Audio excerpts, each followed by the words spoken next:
Aujourd'hui, on s'intéresse à ce qui pourrait remplacer Internet. Rien que ça.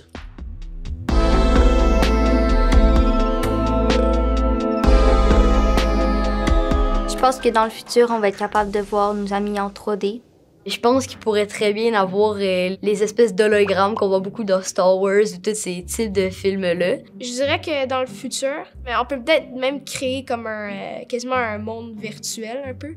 Parce qu'on a déjà comme les casques de réalité virtuelle. Réalité virtuelle, c'est comme être dans un monde que tu sais pas vraiment. Tu te mets quelque chose sur la tête et ça te téléporte à une autre place. C'est compliqué à expliquer. C'est pas genre avec un casque, genre... T'es dans un jeu puis que c'est la réalité, je crois que c'est ça. Ça donne un peu mal à la tête, je dois l'avouer. Je pense que la chose la plus bizarre qu'on pourrait faire en réalité virtuelle, c'est dormir. Qu'est-ce que tu penses que ça veut dire, un métavers? Un méta quoi? Métavers? Je sais pas, c'est quoi? Le mot métavers vient du grec méta, qui veut dire au-delà, et vers qui fait référence à l'univers. Donc métavers veut dire au-delà de l'univers. C'est un concept sur lequel les grandes compagnies de technologie travaillent depuis des années et plusieurs experts disent que ça va révolutionner l'Internet. Aujourd'hui, quand on veut aller sur Internet, on doit passer par un écran en 2 dimensions, comme un cellulaire ou un ordinateur. Alors qu'avec le métavers, on sera plutôt plongé dans un environnement en 3 dimensions où tous nos sens vont être sollicités. On pourra voir l'information à l'aide d'un casque de réalité virtuelle, entendre des sons tout autour de nous, toucher des objets pour ressentir les textures avec des gants tactiles et peut-être même sentir les odeurs. Tout ça dans le but de créer une expérience immersive complète. Pour moi, le métavers, c'est une philosophie, c'est un concept, c'est un monde virtuel. Et ce qu'on fait dans le monde virtuel, c'est pas seulement une interaction, mais c'est d'y vivre.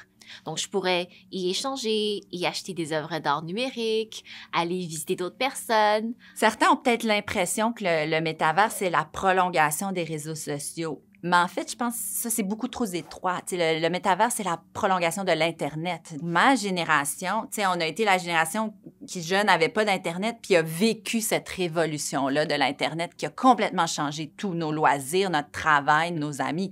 Pour les jeunes d'aujourd'hui, le métavers, ça va être le même niveau de révolution. Ils vont passer d'un univers 2D à un univers complètement immersif 3D. Là, on est au tout début de ça, mais ça va vraiment bouleverser toute leur expérience.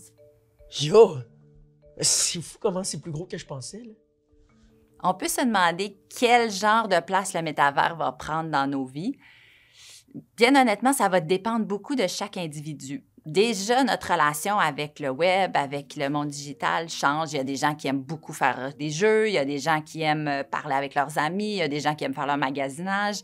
Donc, quand on pense au métavers, ça va être un peu la même chose. Chacun d'entre nous va aller chercher le genre d'expérience qui nous plaît. Il y en a qui vont vouloir faire du sport. Déjà, il y a des applications très intéressantes, la réalité virtuelle, pour les gens qui veulent jouer à la boxe, au tennis, des choses comme ça. Il y a déjà la possibilité, par exemple, d'écouter des concerts, des spectacles, des films. Donc, ça dépend vraiment de ce qu'on a le goût d'explorer. Ouais, c'est vrai qu'avec la pandémie, les spectacles virtuels ont pris plus de place. Même que les experts disent que ça a aidé à faire connaître le concept du métavers à plus de monde.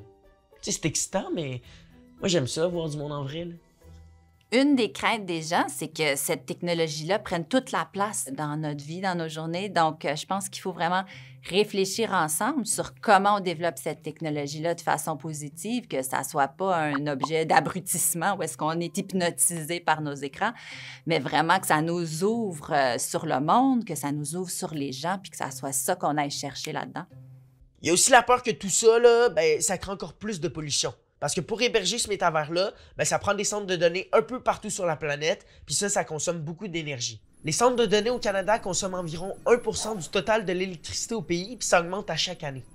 Avant d'adopter le métavers, ça va prendre un certain temps. Si on pense au cellulaire, le gros cellulaire qu'il y avait auparavant, qui était pour appeler puis recevoir des appels, c'était concret. On savait qu'est-ce que ça faisait, on le voyait.